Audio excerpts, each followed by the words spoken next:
সময় এবং স্রোত কারোর জন্য অপেক্ষা করে না। তোমাদেরকে এগিয়ে যেতে হবে, পড়াশোনায় ভালো করতে হবে।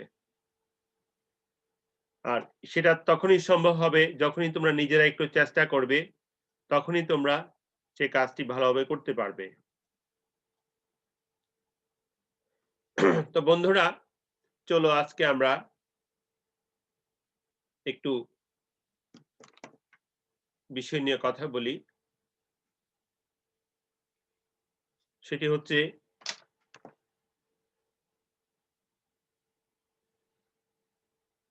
আচ্ছা, আমরা এই সুন্দর পৃথিবী কিভাবে দেখি? কোন কোন উপযোগের সাহায্যে? কোন ইন্দ্রিয়ের সাহায্যে আমরা আমাদের এই সুন্দর পৃথিবীকে অবলোকন করি?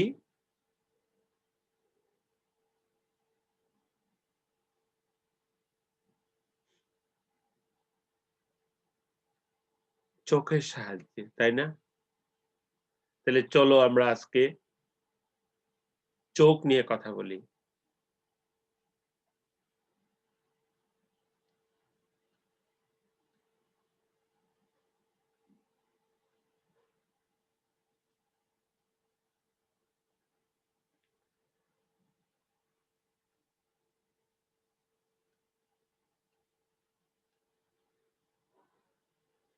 আমরা এই পাঠ শেষে শিখব চোখের বিভিন্ন অংশের নাম শিখব, চোখের গঠন ব্যাখ্যা করতে পারবো, চোখের বিভিন্ন অংশের কাজ বিশ্লেষণ করতে পারবে এবং হ্যাঁ, এই ৩ টা জিনিস আমরা করতে পারবো। এখন আমরা চলো দেখি একটা চোখের গঠন দেওয়া আছে, দেখো। আইরিশ, শ্বেতমণ্ডল, কৃষ্ণমণ্ডল, অ্যাকুয়াস হিউমার ইত্যাদি করে দেওয়া আছে, তাই না? আচ্ছা, তবে চলো আমরা দেখি চোখের এই বিভিন্ন অংশগুলোর মধ্যে দেখি অক্ষিগোলক, তাই না? মণি বা তারারন্ধ্র, কৃষ্ণমণ্ডল, অক্ষিপট বা রেটিনা, স্ফটিকোত্তর লেন্স, ভিট্রিয়াস হিউমার। তাহলে আশা করি তোমরা খাতার মধ্যে এই চোখের বিভিন্ন অংশগুলা লিখে নেবে। আচ্ছা, এখন আমরা দেখি এই যে গোল বস্তুটা, সেটাকে বলা হচ্ছে অক্ষিগোলক বা আইবল, তাই না? আমরা বলবো কি এটাকে আইবল বলবো। তাহলে চোখের কোটরে অবস্থিত অক্ষিগোলক, একে অক্ষিগোলক বলে, একে চক্ষু কোটরের মধ্যে একটি নির্দিষ্ট সীমার চারদিকে কি করা যায়? ঘুরানো যায়। হ্যাঁ, এরপরে আমরা যেইটা দেখব সেটা হচ্ছে কি, হ্যাঁ, আইরিশের চারপাশে সাদা অংশটিকে বলা হয় স্ক্লেরা বা শ্বেতমণ্ডল। এই যে সাদা অংশটা দেখে আমরা, সেটা কি বলা হয়? স্ক্লেরা বা শ্বেতমণ্ডল। আচ্ছা,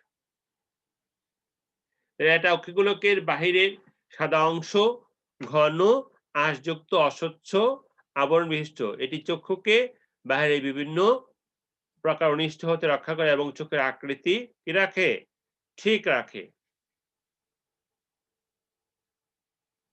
আচ্ছা,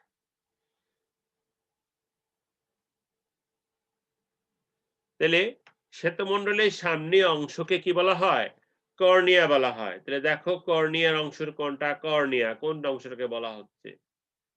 তাহলে শ্বেতমণ্ডলের সামনের অংশকে কর্নিয়া বলে। শ্বেতমণ্ডল এই অংশ স্বচ্ছ এবং অন্যান্য অংশ অপেক্ষা বাহিরের দিকে অধিক উত্তল, তাই না? কি দেখো এই অংশটা ভিতরের দিকে কি অধিক উত্তল। এই অংশটাকে বলা হচ্ছে কি? কর্নিয়া।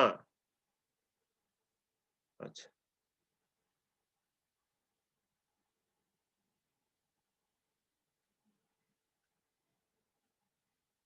এই দেখো আমার এখানে একটা আই বল আছে, দেখছো?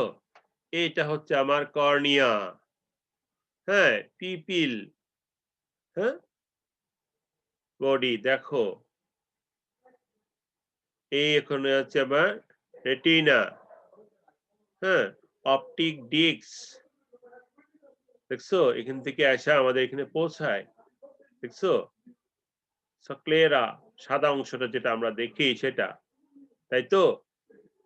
আচ্ছা, তারপর দেখো এখানে হচ্ছে লেন্স, যেটা জৈব লেন্স, যেটা আহ, যেটা কিন্তু কি করে না, কখনোই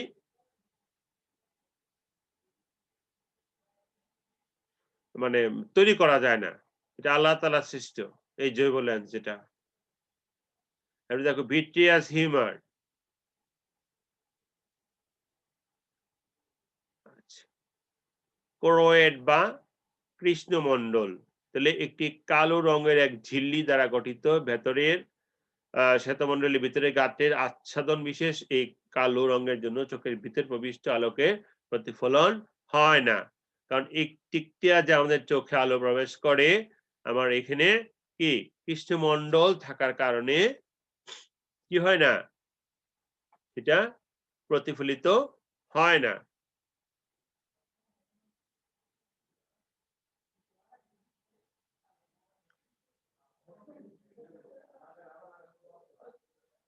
আচ্ছা, এরপরে আসছে কি আইরিশ, এটি কর্নিয়ার ঠিক পিছনে অবস্থিত একটি অস্বচ্ছ পর্দা। পর্দাটি স্থান ও লোক বিশেষ বিভিন্ন রঙের, নীল, গাঢ়, বাদামি, কালো হয়ে থাকে। এই যে দেখো আমার এটা আমাদের আমরা বলি যে অনেকে চোখ বলে কি নীল চোখ, বাদামি চোখ, হ্যাঁ, কালো চোখ। আমরা অনেক সময় অনেক কালার অনেক রকমের হয়ে থাকে, আমরা বলে থাকি এগুলাকে। তাইলে সবুজ, ধূসর, বাদামি রঙের অংশটি হলো কি আইরিশ। দেখো এই যে সবুজ হইতে পারে, এটা ধূসর, বাদামি হতে পারে, সেটা হচ্ছে কি আইরিশ।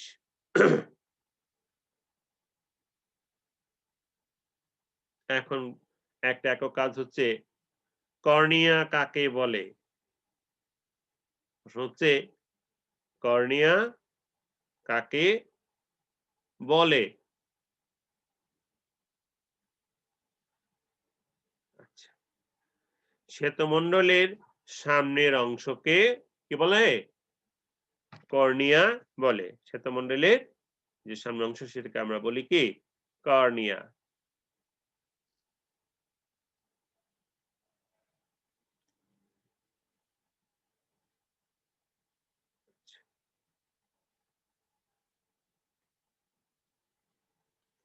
তাহলে চোখের মাঝখানে কালো অংশটি হলো মণি বা তারারন্ধ্র। এখানে একটা ছিদ্র আছে যে পথে আলো প্রবেশ করে, সেটাকে বলা হচ্ছে কি মণি বা তারারন্ধ্র। এটি কর্নিয়ার কেন্দ্রস্থলে অবস্থিত মাংসপেশিযুক্ত একটি গোলাকার ছিদ্রপথ, যুক্ত একটি গোলাকার ছিদ্রপথ। মাংসপেশির সংকোচন ও প্রসারণের কারণে তারারন্ধ্রের আকার পরিবর্তন হয়। আমরা দেখি যে কখনো রৌদ্র বাড়লে আমরা চোখ একটু কুঁচকে নেই, তাই না? কুঁচকে নিলে কি দেখি, আবার সব প্রসারিত করি ভালো করে ছোট জিনিস দেখার জন্য, তাই তো? এই যে করি, আমাদের মাংসপেশির সংকোচন ও প্রসারণের কারণে রন্ধ্রের আকার পরিবর্তিত হয়।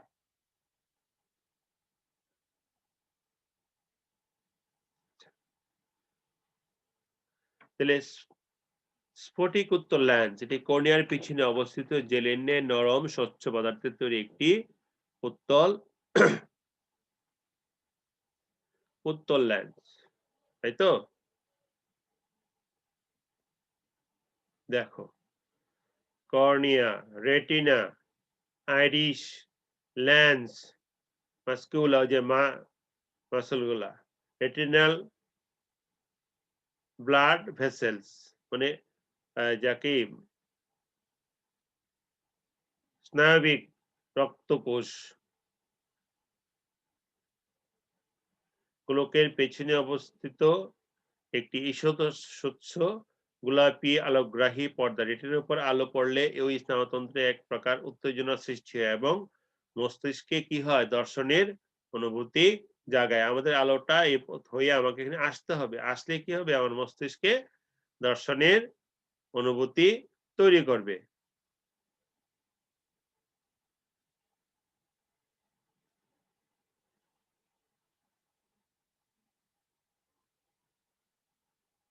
লেন্স ও কর্নিয়ার মধ্যবর্তী স্থান এক প্রকার স্বচ্ছ জলীয় পদার্থে ভর্তি থাকে। একে বলা হয় aqueous humor। লেন্স ও রেটিনার মধ্যবর্তী অংশ এক প্রকার জেলিযুক্ত পদার্থে থাকে। একে বলা হয় vitreous humor।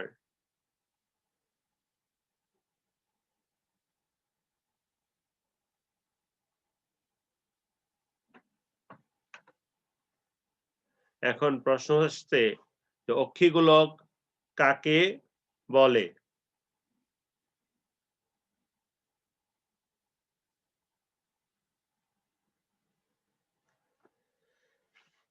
আচ্ছা, চোখের আকৃতি ঠিক রাখে কোনটি? শ্বেতমণ্ডল, কৃষ্ণমণ্ডল, অক্ষিপট, অক্ষিগোলক। তাহলে আমাদের কোনটা ঠিক রাখে?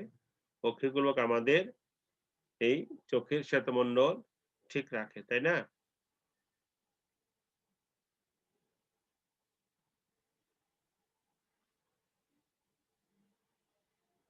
নিচের কোনটি আইরিশের রং নয়? লাল, নীল, বাদামি, কালো আমরা পেয়েছি কিন্তু লাল পাই নাই।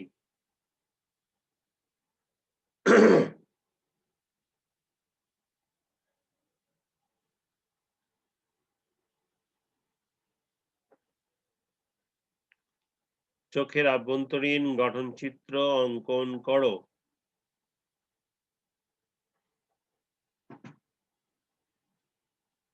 সবাইকে ধন্যবাদ। সবাই ভালো থাকবে। সবাই নিয়মিত স্বাস্থ্যবিধি মেনে চলবে। আর ঘর থেকে বের হতে গেলে অবশ্যই মাস্ক ব্যবহার করবে। নিয়মিত সাবান দিয়ে ২০ সেকেন্ড ভালোভাবে হাত ধুয়ে পরিষ্কার করবে। ধন্যবাদ সবাইকে। সবাই ভালো থাকবে।